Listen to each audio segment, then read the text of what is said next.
Ton partenaire, il peut soit te faire couler ou soit te faire réussir. Je veux qu'en 2025, on atteigne les 100 On K. a parlé de 30 à 127 000, c'était juste sur le site en ligne. Ah, ça n'a jamais été facile, même si maintenant on a une certaine visibilité. Ça n'a jamais été facile auparavant, faut pas le croire. Bonjour à tous et bienvenue dans ce nouvel épisode du podcast. Aujourd'hui, je reçois Sofiane de Sorali. Donc pour ceux qui ne me connaissent pas, je m'appelle Kylian Labassi, je suis le fondateur de Betterfly. Donc nous, on aide les entreprises à vendre plus et plus vite grâce à l'acquisition.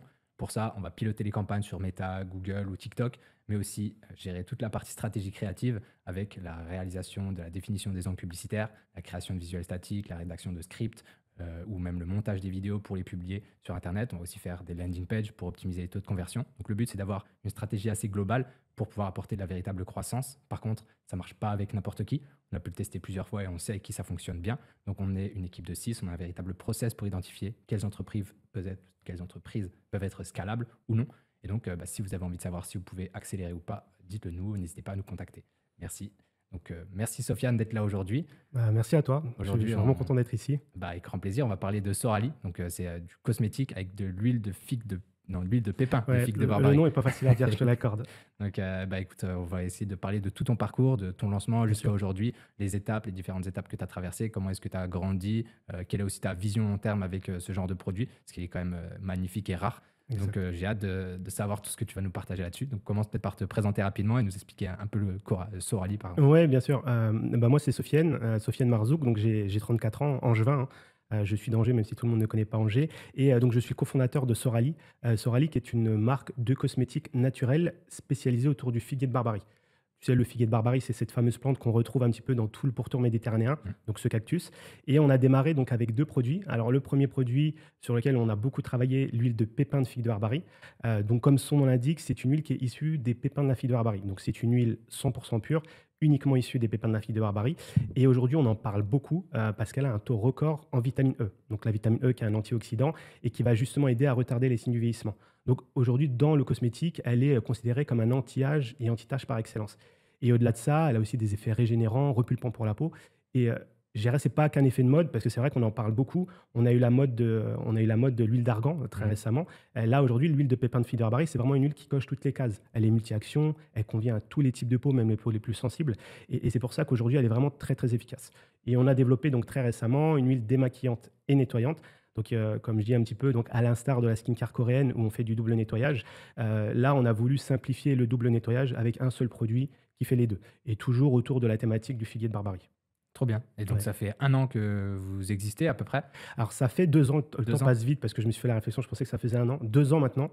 On a lancé Sorali en août 2023. Ok. Exactement, ouais. Il y a eu un temps peut-être pour élaborer les formules des différents produits, des choses comme ça. Ouais, alors, et si tu veux, nous, le temps, c'était plutôt aussi sur le sourcing du produit, parce qu'on a démarré avec l'huile de pépins de figue de Barbarie.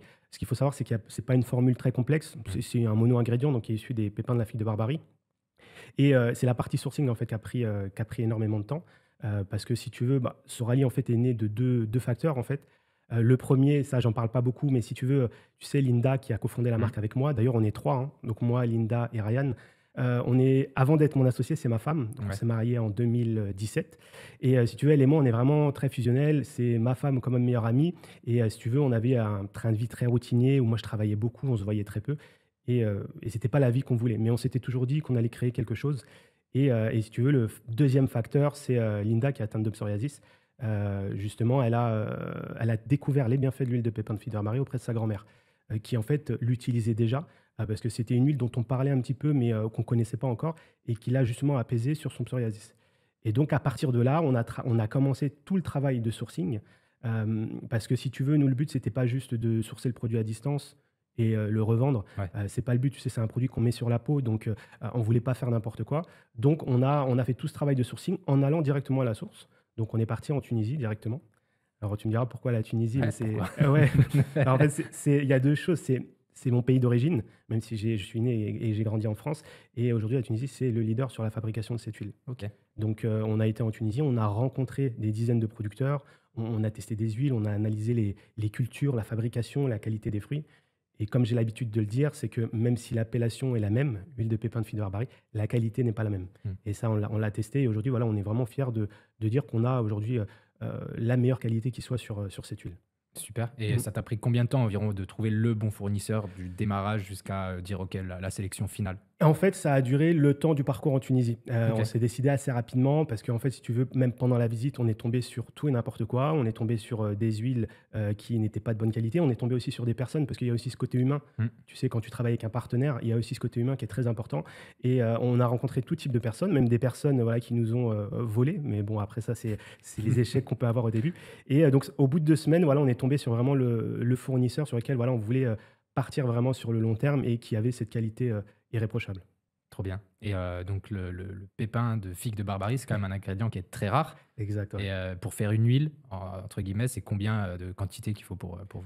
Bah, il faut une tonne de fruits. Une Une tonne de tonne? fruits pour faire 1 litre d'huile seulement. Donc et tu fais bien de le dire, c'est une huile qui est très rare. Globalement, c'est une tonne de fruits, tu as 35 kilos de pépins et avec 35 kilos de pépins, tu fais 1 litre d'huile. Ah ouais, Donc, c'est un travail qui est très chronophage. Même sur la pression à froid, il faut à peu près 3 heures de temps juste pour faire 1 litre d'huile. OK. Donc, c'est une huile qui est très rare et qui, avec le temps, plus elle sera plébiscitée et plus ça sera un produit d'exception, tout simplement. Mais ça justifie aussi son prix. Mmh. Parce qu'on se demande toujours, voilà, pourquoi l'huile de pépin de figue de Barbarie est aussi chère. Il y a aussi ça. C'est un processus en plus qui est artisanal, impossible à industrialiser. Et ça justifie aussi pourquoi l'huile de pépin de figue de Barbarie est chère et rare. Incroyable. Mmh. Ouais, c'est vraiment une sorte d'or du Bah, désert. ouais, ouais, bah, hors du désert, c'est un bon mot. Mais d'ailleurs, d'autres l'appellent l'or en bouteille. OK. Parce que de toute façon, même quand tu l'ouvres, elle a vraiment cette couleur or. C'est OK. même un des critères distinctifs d'une huile pure. Il faut vraiment que voilà, la couleur soit vers le or, si tu Ouais. veux, pour qu'on soit sûr qu'on est vraiment sur une huile pure. On a vu d'autres huiles qui viraient vers le blanc. OK. Là, ça sent vraiment, des fois, voilà, c'est signe d'une huile qui est souvent coupée ou de pas de bonne qualité. Ouais, c'est une bonne astuce pour ceux qui achètent des huiles. S'ils veulent savoir si elle est plutôt premium ou pas premium, plus elle va être dorée, en gros, plus elle va être de qualité. Si elle est un peu blanchâtre, mauvais signe. Exactement. Et puis on essaye d'éduquer là-dessus parce que, en fait, si tu veux, on se confronte souvent à des personnes qui nous disent: «J'ai acheté une huile de pépins de figue de Barbarie», des fois que ce soit au Maroc, en Tunisie. Moi, le premier, j'ai été récemment, par exemple, voilà, au Maroc et puis j'avais demandé une huile pure et en fait, m'avait confirmé que c'était une huile vraiment pure et si tu veux, en la mettant sur la main, on voyait que la couleur virait vers le blanchâtre et qu'elle ne sentait pas l'huile de pépins de figue de Ah Barbarie. ouais. Donc et si tu veux, j'ai parlé d'huile d'argan tout à l'heure. L'huile d'argan, elle a eu mauvaise pub parce qu'elle a été coupée. OK. Beaucoup coupée parce que c'est une huile qui vaut très cher quand elle est pure. Et nous, aujourd'hui, on a un mot d'ordre, c'est rester sur une huile pure Mmh. et voilà, être totalement transparent sur toute la chaîne de production. Ouais, c'est ça, parce qu'il y en a beaucoup qui comparent, ils disent: «Ouais, ça c'est cher, acheter celle-là», mais en fait, c'est pas du tout la même pureté, pas du tout la même qualité et donc les effets sont pas les mêmes non plus. Exactement et c'est vrai que même nous, dans le travail de sourcing, je t'avais dit effectivement qu'on avait visité plusieurs producteurs, les prix pouvaient varier. On pouvait Mmh. acheter aujourd'hui l'huile à 2 fois moins cher que ce qu'on achète aujourd'hui, OK. mais la qualité n'est pas là et comme on a l'habitude de dire, pour qu'une huile de pépins de figue de Barbarie soit de très haute qualité, il faut que le fruit soit de très bonne qualité Mmh.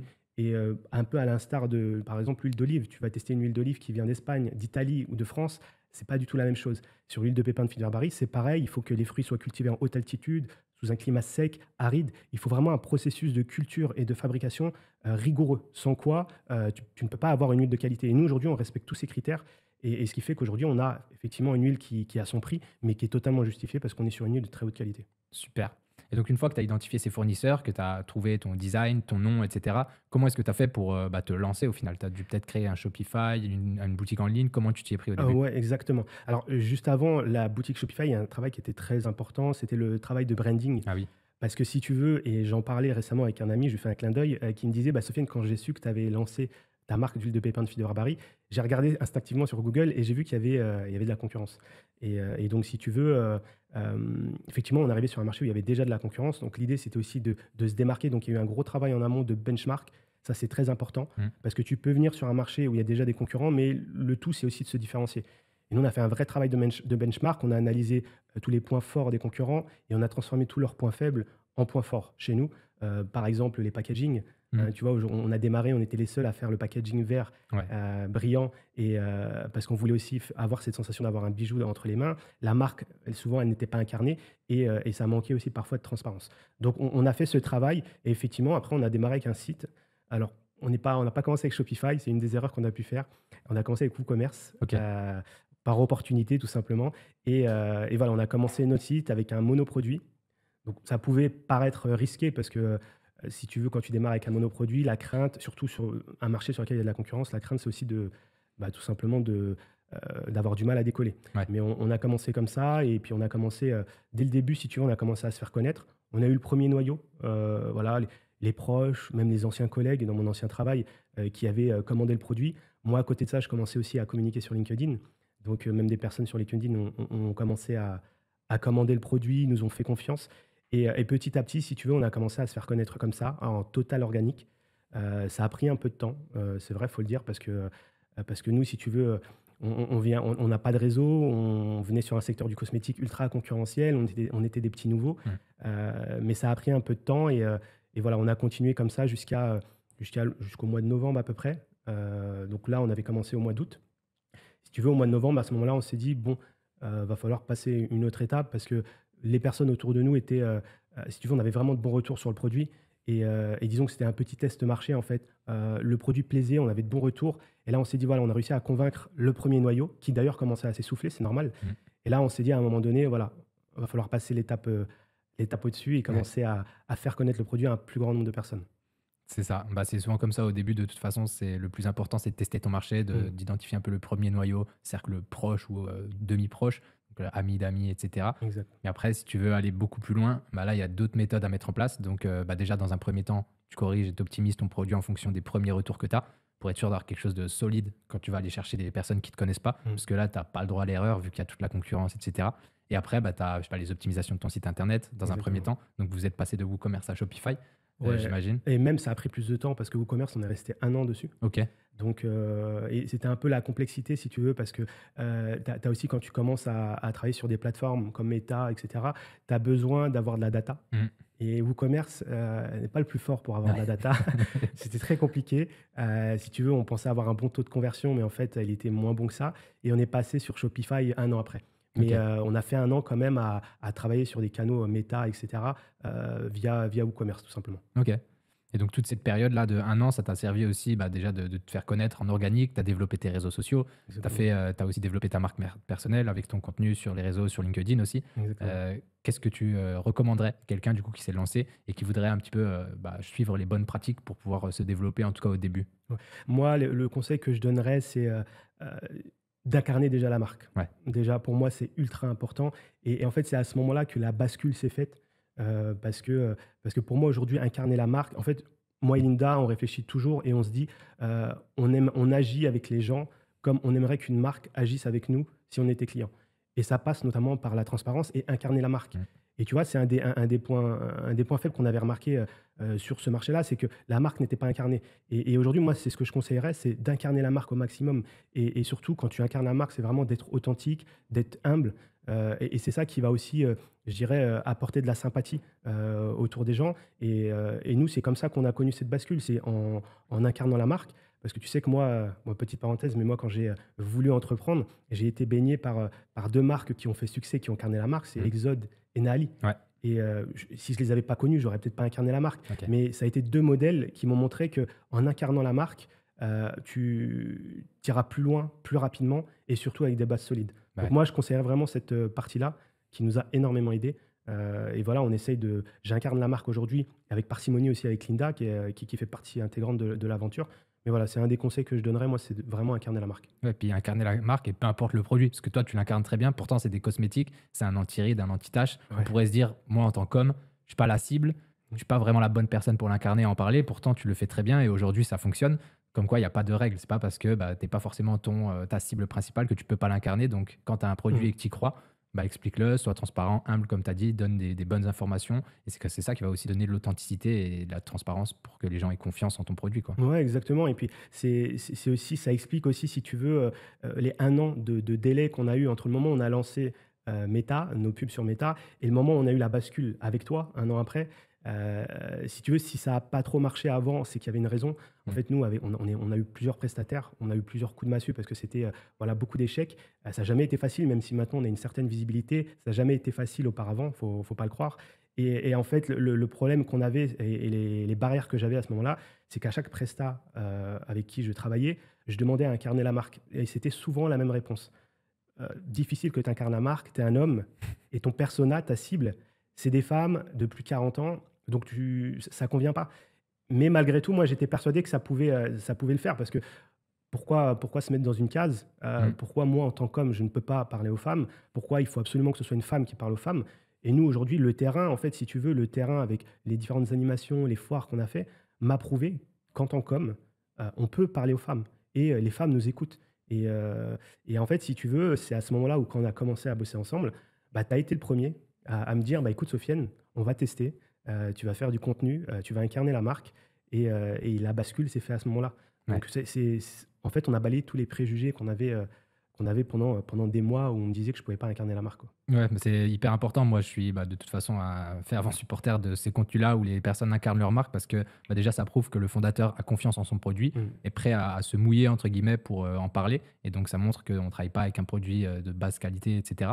Et puis, en plus, derrière, ça permet d'avoir un branding cohérent parce qu'à chaque personne, enfin, chaque publicité, etc., on va retrouver les mêmes personnes. Donc, toi Exactement. ou Linda ou les deux, etc. Et donc, c'est ça qui va permettre, au fur et à mesure du temps, de créer une sorte d'habitude chez les gens et de dire ouais, Sorali, je connais, Sofiane, je connais, Linda, je connais leur histoire, etc. Et du coup, ça va te porter. Parce qu'en vrai, dans notre cerveau, on retient super bien les histoires. Et toi, les histoires, tu les as super bien racontées. Mmh. Donc, on t'a rédigé pas mal de scripts. Après, tu les as Exactement. adaptés, tu vois, avec ta façon de parler, etc.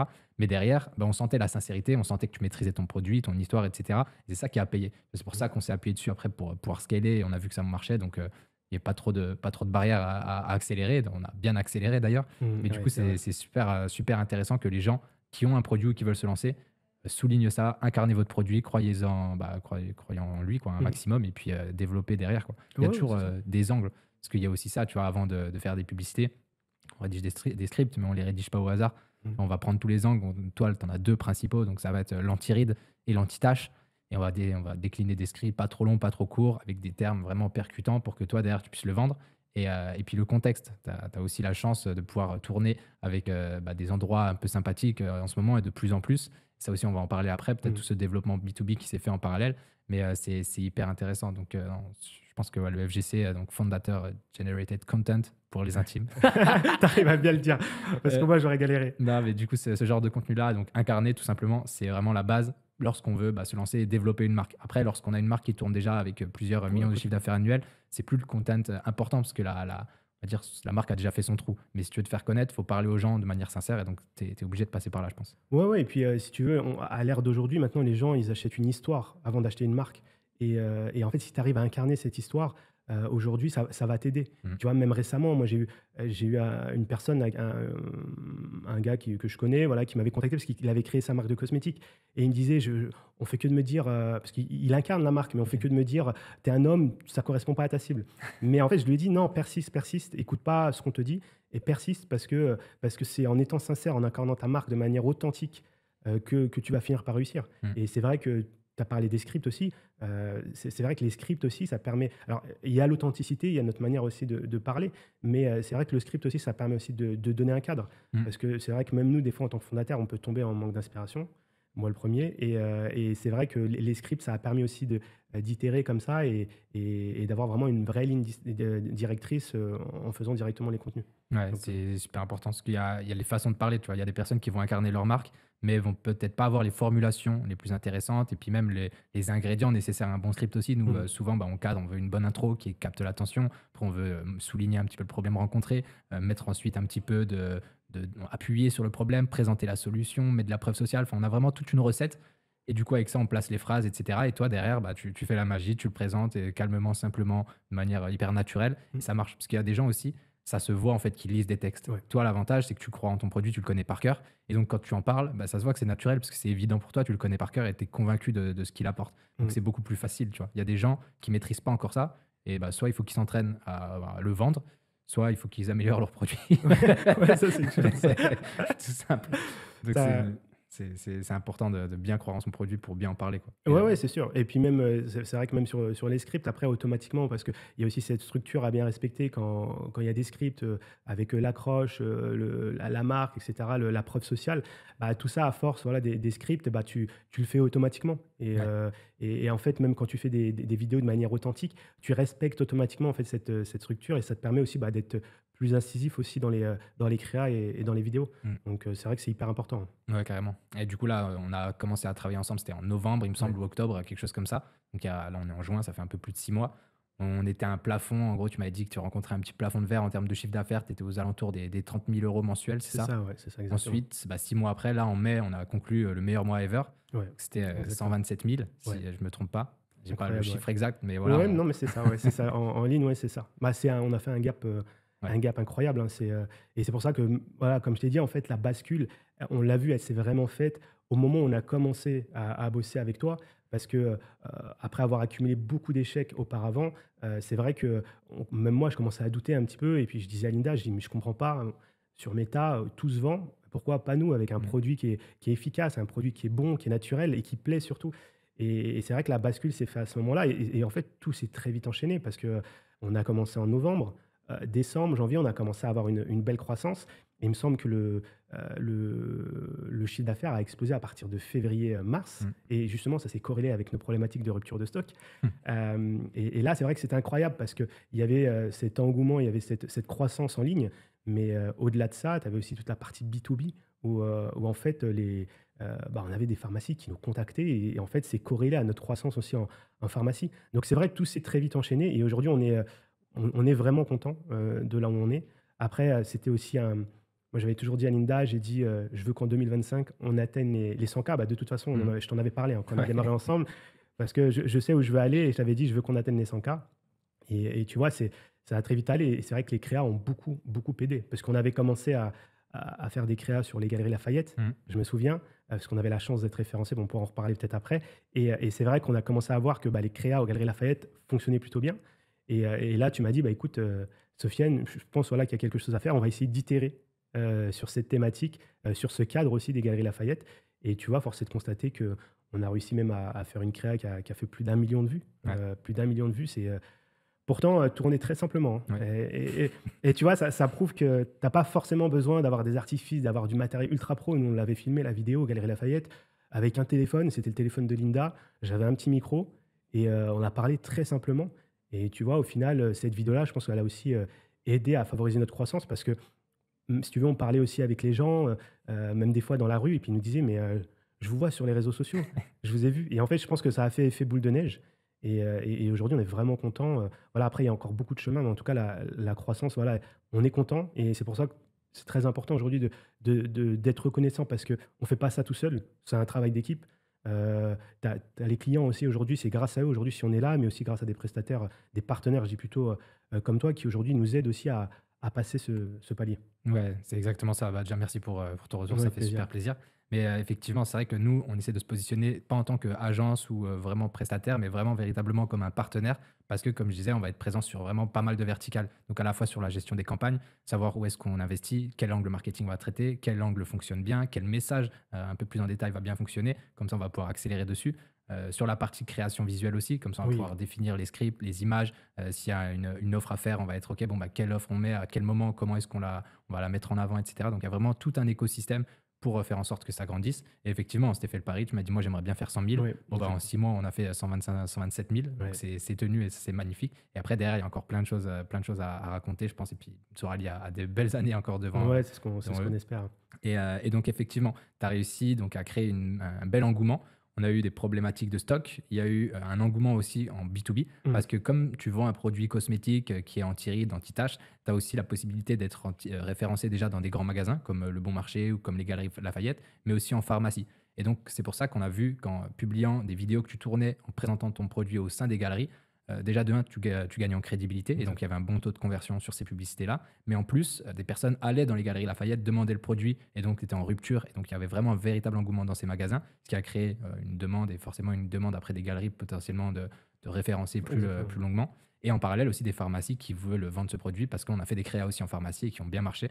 Donc d'ailleurs, ça a tout amplifié en fait. Au-delà, on vendait plus en ligne sur le site, mais encore en plus en parallèle, parce qu'on a parlé de 30 à 127 000, c'était juste sur le site en ligne. Mm. On compte même pas le chiffre d'affaires B2B derrière qui en découle et qui va être quasiment exponentiel. Donc c'est hyper Ouais. intéressant. Déjà, comment tu as fait pour être référencé aux Galeries Lafayette? C'est intéressant ça. Les Galeries Lafayette, en fait, si tu veux, moi j'avais toujours cette image des Galeries Lafayette, tu sais, c'est voilà, dans notre jeunesse, Galeries Lafayette, c'était la boutique. Ouais. Et moi, je me rappelle, j'étais avec Ryan, et en fait, si tu veux, on avait demandé pour faire un petit pop-up aux Galeries Lafayette d'Angers, parce que nous, on habite Angers. On a été là-bas, donc on a fait la demande pour faire un pop-up, et moi, j'avais dit à ce moment-là à Ryan, et je m'en souviens très bien, je lui ai dit, écoute, Ryan, on sera référencé ici, on fera tout pour.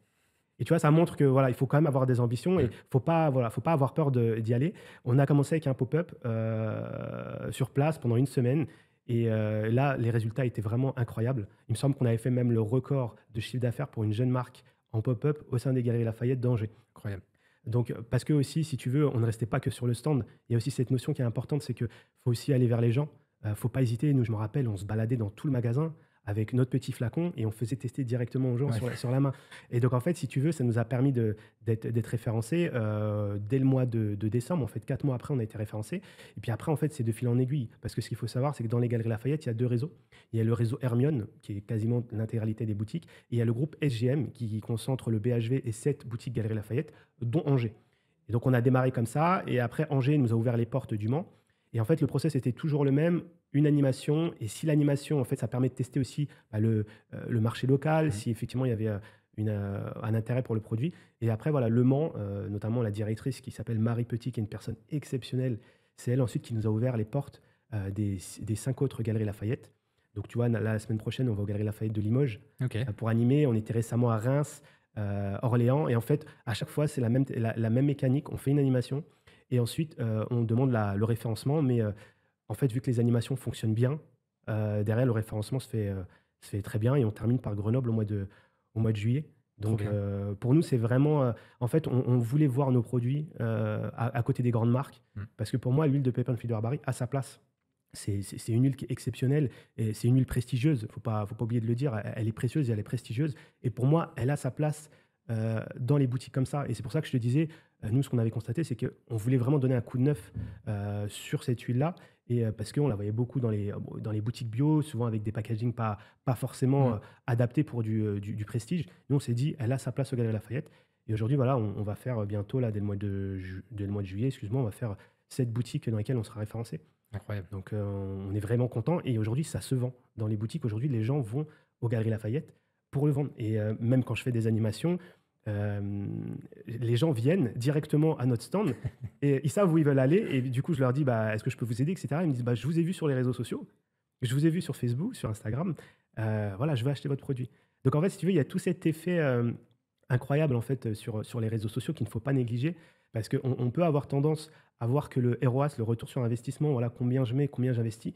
Mais au-delà de ça, il y a tout un effet indirect qu'on ne peut pas calculer, mais voilà, qui est vraiment profitable. Et tu peux avoir un ROAS voilà, défini sur Meta, mais en réalité, il est beaucoup plus élevé que ça. Ouais. Parce qu'aujourd'hui, les gens te voient sur les réseaux sociaux et c'est ce qui a aidé aussi à nous développer très rapidement aussi sur le secteur pharmaceutique. Ouais, bah, Mm. clairement. Mais tu as tout dit d'ailleurs, ça fait un véritable effet boule de neige quand les Exactement. publicités sont bien faites sur Meta. Donc tu vas avoir donc un coût par acquisition qui va être à un certain montant, à voir s'il est acceptable ou pas au début.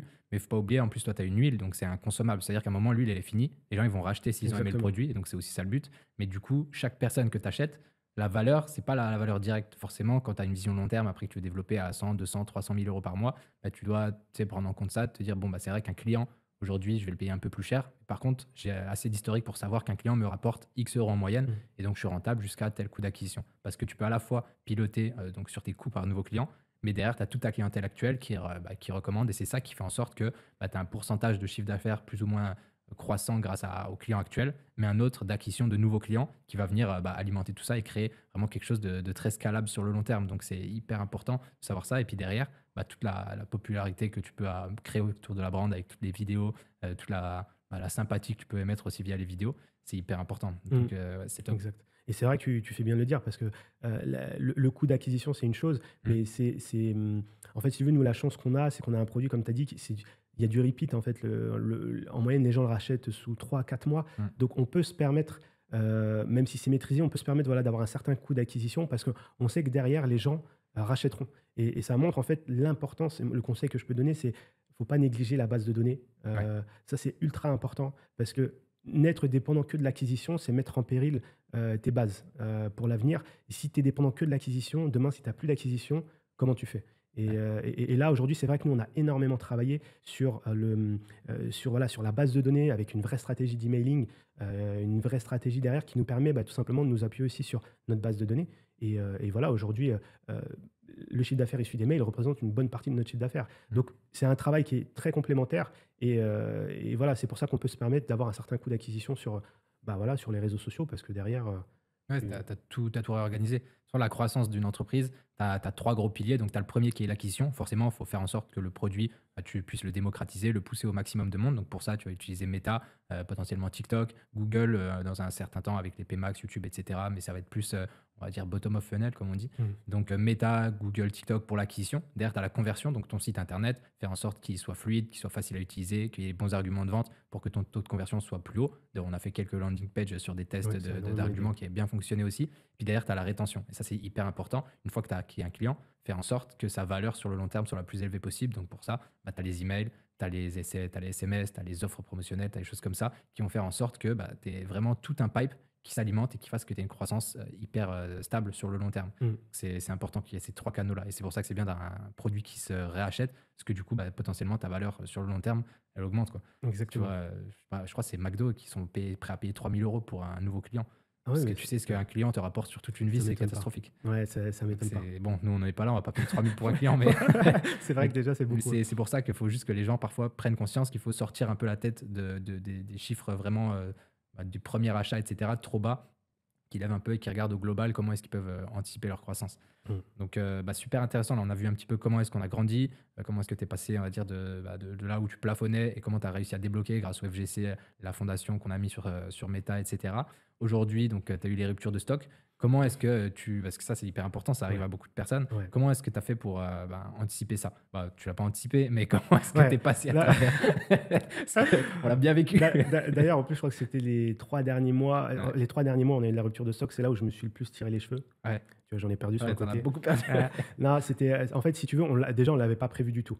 Nous, on était plutôt sereins, mais c'est vrai que la croissance qu'on a eue au mois de février-mars, en fait, elle nous a. En fait, nous, on était partis sur des prévisionnels plutôt hauts, mais on était partis sur des prévisionnels. Et en fait, on s'est vu en un mois faire l'équivalent de plusieurs mois de commandes. Donc, rupture amorcée. Et si tu veux, il était difficile pour nous d'augmenter très rapidement nos quantités. Maintenant, ça va mieux parce qu'il faut un certain temps. Mais si tu veux, on s'est vu à demander à notre agriculteur avec qui on travaille, écoute, on a besoin de 2 fois, 3 fois la quantité qu'on t'a commandé le mois dernier. Et en fait, si tu veux, c'était compliqué parce que, voilà, comme je le dis toujours, l'huile est très compliquée à faire. Et, il faut énormément de temps, il faut beaucoup de pépins, beaucoup de fruits. Donc, si tu veux, on a dû, le temps d'augmenter tranquillement les quantités, on a dû trouver une solution. Et là, la solution qu'on avait trouvée, c'était effectivement les précommandes. Parce que pour nous, en fait, on ne pouvait pas rester sans chiffre d'affaires. Mm. Voilà, concrètement, c'est pas possible parce que tu as quand même des charges à assumer. Et on s'est dit, voilà, on va tester les précommandes. Et écoute, c'est vrai que c'était plutôt une bonne surprise. Alors après, effectivement, il faut toujours bien amener aussi la précommande et Ouais. faire comprendre aux gens pourquoi on est en précommande. C'est pour ça qu'on faisait beaucoup d'éducation autour de pourquoi on est en rupture de stock et pourquoi on met en place des précommandes. Et même les créas que faisait Manon, on voyait qu'on avait des stats ultra intéressantes Mm. parce que finalement, tout dépend le message que tu vas apporter aux gens. Si tu dis que tu es en précommande sans expliquer derrière, c'est compliqué. Ouais. Mais effectivement, il y avait aussi cet effet un peu FOMO où en fait, moi j'avais même nos partenaires au bon marché qui commandaient plus parce que les gens, en fait, nous on avait quand même une stratégie où on essayait de rediriger un maximum de personnes dans nos points de vente. Et en fait, les gens allaient acheter, ils achetaient par 2, 3, même dans certaines pharmacies, ils achetaient plus de produits parce qu'ils avaient peur d'être en rupture de stock. Donc, on n'a peut-être pas eu plus de nouveaux clients que les mois précédents. Par contre, nos clients fidèles ont commandé beaucoup plus, Mm. par plus grosse quantité. Et si tu veux, en fait, ça nous a vraiment aidé pendant ces 2, 3 mois. Parce que je crois qu'on voilà, bon là maintenant ça va, enfin, mais c'est vrai que les derniers mois c'était ultra compliqué. Et malgré tout, on avait quand même des bonnes stats. Et on était à un stade où en fait, l'arrivage de notre lot qui arrivait dans nos entrepôts était déjà écoulé. Ouais. En fait, tu avais ton nouveau lot, tu étais déjà en rupture de stock. Mais nous, ce qu'on essayait de faire, et comme j'ai dit, tu vois, au début, c'est que euh, avec Linda, on veut vraiment être avec les personnes, vraiment, on est redevable, on est très reconnaissant. Et en fait, on essayait un maximum de donner des infos et d'être transparent avec les gens. C'est-à-dire que quand les gens précommandaient, derrière, on leur envoyait un mail, on les prévenait, on leur disait, voilà, en fait, on les prévenait à chaque étape. On leur disait, le nouveau lot d'huile fraîchement pressé est arrivé en labo, il va être conditionné cette semaine. Voilà, le nouveau lot d'huile va arriver dans nos entrepôts. On essayait d'être un maximum transparent parce que les gens sont prêts à précommander et à attendre. Pendant le mois de mai, on a eu un mois d'attente. Et derrière, c'est à toi aussi d'être un maximum transparent pour que les gens aussi te fassent confiance. Ouais. Et c'est comme ça, je pense qu'on a un peu je vais pas dire sauver la baraque, mais qu'on a un petit peu sauvé les meubles parce que malgré tout, on a fait sur le mois de mai un mois record, alors que la moitié du mois, Pas de stock. on était en rupture de stock. Et donc, tu vois, c'est dire aussi que, voilà, je pense qu'il faut toujours être transparent avec les gens et toujours être honnête dans les ruptures de stock, c'est une chose, il faut bien le gérer, mais il faut toujours être honnête dans ce que tu fais. Ouais, clairement. Ouais, Mais la précommande, c'est un peu sous-coté. ouais, Il y a pas mal de marques qui disent, bon, bah là, on est en rupture, on va mettre ce produit en off et on va en mettre un autre, etc. Bon, toi, tu n'as pas cette solution parce que tu ouais. n'as qu'un produit. Ouais, Donc, ouais, c'est rupture ça. de stock, c'est ça. Mais non, quand il y a une rupture, ce qu'il faut faire, tout simplement, c'est mettre en place de la précommande, expliquer pourquoi est-ce qu'il n'y a plus de commandes, montrer qu'il y a X stocks qui vont être disponibles à partir de telle date, et puis mettre une petite offre. Donc, bah, pour nous excuser de l'attente, on vous fait une petite réduction si vous Exactement. précommandez. Et comme ça, le taux de conversion du site reste plus ou moins similaire, peut-être un peine plus bas, c'est pas si grave, mais au moins, comme tu as dit, bah, ça permet de faire entrer du chiffre d'affaires, de financer toute la partie stock et puis de continuer à croître naturellement. Donc, Ouais. c'est parce que sinon, il y en a qui disent, bon, bah, je mets en pause, mais sauf que tu perds du chiffre d'affaires, tu Ah perds du oui. temps et ça, c'est le pire truc à faire, quoi. Ah oui, Donc, non, non, c'est précommande quand il y a une rupture obligatoire. Et dans cette précommande, être transparent donc sur l'arrivée des stocks, quand est-ce que c'est exactement. envoyé, quand est-ce qu'ils vont recevoir. Parce que s'ils commandent, qu'ils ne reçoivent pas de mail pendant un mois, les gens ils vont demander à Ouais, être non, c'est remboursés, ils vont pas être contents. Donc, exactement. vraiment tenir au courant les gens, c'est Ouais. hyper important. Puis ça va créer de la proximité. Tu vois, mine de rien, ils se disent, ouais, bah, ça se voit que c'est une marque qui est honnête, qui est transparente, avec qui je peux faire confiance. Ils me tiennent au courant, je vais recevoir mon produit, je serai contente. Et puis derrière, à tout moment, elle va en parler à ses copines ou ses potes, etc. Et derrière, ça fait du bouche à oreille. Et c'est top, quoi. Ouais, et puis ça t'incite aussi, toi, à travailler aussi sur ce travail, sur cette éducation, en fait. Éduquer les personnes sur pourquoi c'est une huile sur laquelle on est en rupture. Et d'ailleurs, tu l'as dit au début, c'est une huile qui est rare. Mm. Donc, à terme, il ne faut pas s'étonner que ça devienne un produit d'exception Ouais. qui sera en quantité limitée parce qu'aujourd'hui, les grandes marques l'utilisent à petit pourcentage. Donc, ça va encore, je dirais, c'est rapidement scalable. Mais dans notre cas, on est sur une huile qui est pure, c'est-à-dire qu'on n'a que ça. Ouais. Donc oui, le but, c'est vraiment d'être transparent. Et bah, écoute, les mois derniers nous ont montré que la précommande, c'est faisable et si tu l'amènes bien, elle peut être profitable. Ouais. Mm. Donc, tu as respecté quand même pas mal de bonnes règles, je trouve, dans les bonnes pratiques de l'e-commerce. Donc, au début, tu as développé en organique. Ça, c'est hyper important. Tu as vu l'attraction, tu as amélioré ton produit. Ensuite, tu as commencé à faire des ads. Tu as vu qu'il y avait un plafond, tu as augmenté, tu as amélioré. Et après, ben, on est passé ensemble. Donc là, on a fait vraiment toute une autre structure Mm. plus globale. Donc, on a augmenté les budgets sur ce qui fonctionnait. Tu as beaucoup plus incarné la marque parce que ça fonctionnait bien. Ouais. Tu as fait de la précommande quand il y avait de la out of stock. Et puis derrière, tu as aussi fait tout un travail de branding sur la transparence, le luxe, etc. Mais surtout, tu t'étais concentré sur un produit en particulier. Il y en a un deuxième qui est sorti il n'y a pas longtemps, mais pendant 2 ans, tu as eu le même produit. Là, il y en a un deuxième. Il y en aura peut-être plusieurs qui vont sortir par la suite, mais tu as fait les choses par étapes. Tu vois, il y a d'autres qui vont avoir tendance à s'éparpiller, à proposer toute une gamme. Mais c'est compliqué derrière, parce que Ouais. du coup, ben, tu as plein de choses à maîtriser, plein de choses à commander. Enfin, en termes de logistique, c'est compliqué. Ouais, Donc, ouais. faut faire très attention à ça. Et donc là, sur bah, les erreurs que tu as pu faire, parce que tu en as fait aussi quelques-unes, qu'est-ce que ce serait pour toi là? Je sais pas si tu as 3 erreurs que tu as faites. Donc la première, c'était pas incarner la marque, ça je me Ouais. rappelle. 2 autres erreurs pour. Deux autres erreurs, c'est peut-être des fois être un peu trop naïf. Ok. C'est une de mes. Bon, j'y travaille. Heureusement, il y a Linda qui est très complémentaire avec moi et qui m'aide à ne plus être naïf. Mais si tu veux, dans les premiers mois, je suis souvent un peu tombé dans les paroles, dans les belles paroles de certains prestataires.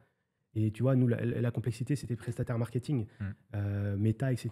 J'ai eu beaucoup de belles paroles et j'y ai perdu beaucoup de plumes parce que finalement, c'était des belles paroles pour après me dire au bout de 2 3 mois que notre produit n'est pas scalable parce que le produit est trop cher ou quoi que ce soit. Et donc, si tu veux, en fait, ça montre une des erreurs que j'aurais dû faire, c'est ne pas être aussi naïf et peut-être prendre un peu plus de recul. Parce qu'en fait, le choix du partenaire, il va être crucial pour ton avenir. C'est ton partenaire, il peut soit te faire couler ou soit te faire réussir. Tu vois, avant de bosser avec toi, on était avec un partenaire, on a perdu énormément d'argent. Ouais. Et parce qu'il testait 20, 30 créas avec des budgets faramineux. Nous, on était passé de 100 à 500 euros en une journée. Nous, petite marque, c'était compliqué. Et en fait, si tu veux, il faut avoir le recul aussi de se dire, bon, j'arrête parce que sinon je vais couler. On va étudier autre chose. Donc, le choix du partenaire, ultra, ultra intéressant et ultra important pour moi. Et enfin, une dernière erreur, c'est peut-être le fait de vouloir tout faire. Ça, c'est très Mm. important parce que je pense qu'au bout d'un moment, il faut savoir déléguer. Et en fait, alors certes, au début, il faut quand même commencer et faire soi-même. On faisait, nous, les campagnes mailing nous-mêmes, on essayait de faire les choses nous-mêmes. Mais si tu veux, au bout d'un moment, bon, il faut quand même comprendre la mécanique. Mais si tu veux, au bout d'un moment, tu penses faire des économies. Mais force est de constater que des fois, c'est de l'argent que tu perds. Mm. Et moi, c'est peut-être ce recul-là que je n'ai pas eu parce que pendant 1 an et demi, je n'ai pas voulu déléguer. On a commencé à déléguer maintenant, très récemment et en fait, aujourd'hui, je ne regrette pas du tout parce que, Mmh. je pense que quand tu fondes une marque, tu veux tout faire. Tu veux tout faire, tu te dis: «Je vais faire des économies», mais derrière, en fait, ce que t'apporte un partenaire qui va avoir son coût, derrière, les retours sur investissement, il va être beaucoup plus important et ça, nous, on l'a vu, voilà, sur les derniers mois et aujourd'hui, je regrette pas du tout, voilà, d'avoir délégué certaines tâches à mes partenaires. Donc ça, voilà, c'est une des erreurs à éviter, je pense, Ouais. quand tu démarres.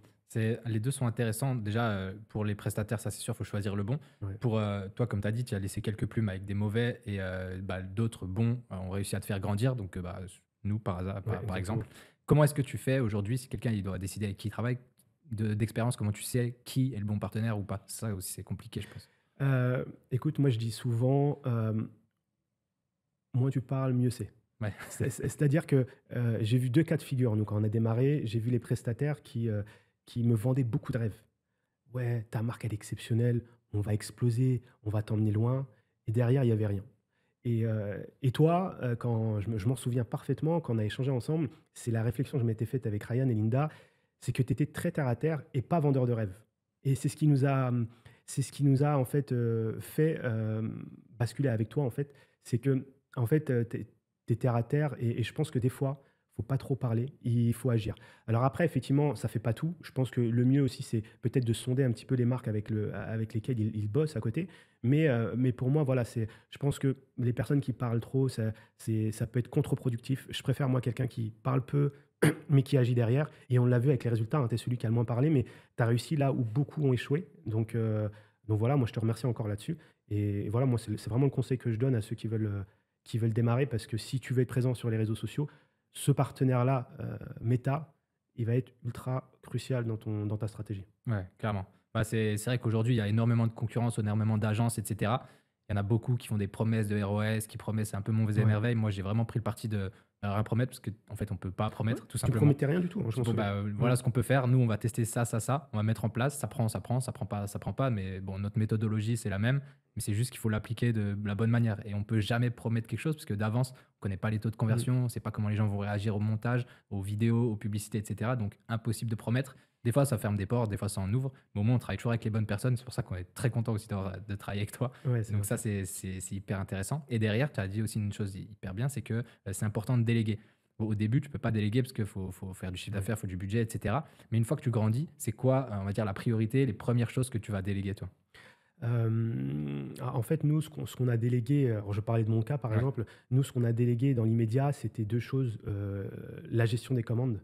En fait, si tu veux, nous, on a décidé de ne pas internaliser, et en fait, si tu veux, très rapidement, tu te vois, pendant tes journées, à préparer des commandes. En plus, avec Linda, on habite dans un petit appart, donc ça prenait très vite la place du salon et ça, voilà, on a été pragmatique. Au bout d'un moment, quand on commençait à avoir un certain niveau de commandes par jour, tu pas sur le terrain, tu pas, sur le PC à faire les tâches ultra essentielles, donc cette partie-là, on a délégué et force est de constater que ça nous a permis aussi d'augmenter notre taux de satisfaction auprès des clients parce que si tu veux, quand tu expédies toi-même aussi, tu fais des erreurs et aujourd'hui, les entreprises logistiques, elles sont spécialisées là-dessus. Donc ça nous a permis aussi d'être plus focus sur d'autres choses et vraiment d'augmenter le taux de satisfaction et moi, je dirais, il y a 2 autres points aussi que j'ai délégués. Moi, ce que j'ai délégué dans l'immédiat, c'est la partie, ads. Mmh. Parce que là-dessus, je pense que c'est une vraie science et des fois, tu peux penser qu'en gérant toi-même, on me l'avait dit, hein, pourtant, bah, fais-le toi-même, tu fais des créas et cetera. Mais en fait, il y a quand même une complexité derrière et je pense que si tu délègues pas très rapidement, moi, je conseillerais à n'importe qui d'apprendre à savoir comment ça fonctionne, mais de le déléguer. Parce que tu peux rapidement tomber, voilà, sur un bon retour sur investissement si tu tombes sur la bonne personne. Et enfin, le dernier point, c'est la partie mailing qu'on a déléguée assez rapidement. Bah, même pas assez rapidement, ça, on a délégué ça au bout d'un an quand même. OK. Parce que, en fait, c'est pareil, tu as une mauvaise compréhension. Je faisais les mails moi-même via Klaviyo. OK. C'est un outil quand même qui est assez complexe. Et en fait, si tu veux, on n'avait pas les retours escomptés.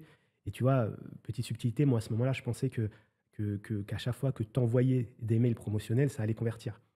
Bah, force est de constater que non, pas Ouais. forcément, parce que tu vois, aujourd'hui, la personne avec qui on travaille, qui nous fait des très beaux mails, bah, on voit que parfois, c'est les mails éducatifs qui convertissent plus que les mails promotionnels. Mmh. Donc, derrière, il y a tous ces aspects-là qu'on pense pouvoir connaître au début, mais qui finalement, voilà, te permettent d'aller plus loin en déléguant aux bonnes personnes et au bon moment. Ouais. Ouais, hyper important. Bah, je pense que c'est pas mal quali, tout ce que tu nous as donné Mm. là. En tout cas, Bah, c'est une j'essaie super après belle avec ma marque. petite expérience de. On a vécu beaucoup de choses après, mais Mais c'est vrai on fait des erreurs. Après, le but, tu vois, c'est aussi d'être transparent sur certaines choses, quoi. Bah, c'est ça et puis tu vois derrière l'expérience que tu as aujourd'hui, elle peut permettre à d'autres personnes, qui potentiellement écouteront jusqu'à la fin si, pour les plus motivés, Mmh. de apprendre de tes erreurs et puis d'anticiper tout ça et derrière de faire des choses, bah, de gagner un peu de temps. Ouais, C'est super exact. intéressant. Puis même toi derrière, ça te permet de, ben, aussi pouvoir, capitaliser, pas refaire les mêmes erreurs parce que c'est la pire Ouais. chose à faire ça. Ouais, et puis il faut toujours positiver. Moi, je relativise toujours. C'est-à-dire que moi, je pars du principe que les erreurs que je fais, je ne les referai pas demain. Et il y a qu'en faisant des erreurs que tu apprends. Mmh. Et ça, vraiment. Donc, je relativise toujours. Quand je fais des erreurs, je me dis toujours, c'est pas grave, ça m'a appris, j'ai appris, mais je vais pas la réitérer. Mieux vaut faire les erreurs au début, ça c'est très important, Mmh. plutôt que de les faire à un moment, à un stade très avancé de ton activité, où là, une erreur peut être beaucoup plus fatale et elle peut avoir de plus grosses conséquences. Ouais, clairement. Ah, pour faire un petit récap, donc là, sur la marque, donc tu as lancé un produit unique au début, Mmh. faire de l'organique à fond au début pour tester bah, le retour produit, l'améliorer. Ensuite, aller chercher un plus grand public. Donc là, il faut tester plusieurs angles publicitaires. Ce qui fonctionne le mieux aujourd'hui, c'est quand même d'incarner sa marque. Exact. Donc ça permet de bah, mieux vendre le produit. Parce que pareil, quand tu fais appel à des UGC, tu leur fais un script, mais ils ne le vendent pas de la même manière, etc. Donc Mmh. j'ai un peu plus de mal avec les UGC. Ouais. On est 2 alors. Ouais. J'ai du mal aussi. Tu vois, il y a rien de mieux que le fondateur pour vendre son produit et c'est pour ça que Exactement. tu l'incarnes super bien et que ça fonctionne, tu vois? Donc, bien incarner sa marque. Ensuite, bah, pas hésiter à utiliser les plateformes, faire attention à acquisition, conversion et rétention. La Mmh. rétention, hyper Très important important, ouais. dans, bah, en fait, tout ce qui va être la pérennité de l'entreprise. Si tu as pas de rétention, tu fais de l'acquisition tout le temps et si tu as plus d'acquisition, tu es cuit. Donc, Ah ouais. faire hyper gaffe à Mmh. ça. Et puis derrière, se concentrer sur un produit, développer petit à petit et puis, continuer de travailler, faire en Mmh. sorte que les clients soient contents. Quand il y a plus de stock, faire de la précommande Exact. en étant transparent Ouais. et voilà, c'est la recette d'une marque qui fonctionne et bravo encore pour ce que tu fais avec Sorali. Bah, merci. Après, c'est un travail d'équipe, hein. Je suis pas tout seul. Il y a les clients avec nous et puis il y a aussi, bah, les partenaires comme toi, comme, Butterfly. Donc non, non, franchement, merci et puis, voilà, on espère aller encore plus loin. En tout cas, c'est l'ambition. Génial et Mmh. ben, merci beaucoup Sofiane. Merci à Je te toi, dis, plaisir partagé. bonne, continuation et puis hâte de Merci. suivre, l'évolution de la marque dans les mois et années à venir. Avec plaisir. Merci à toi, en tout cas.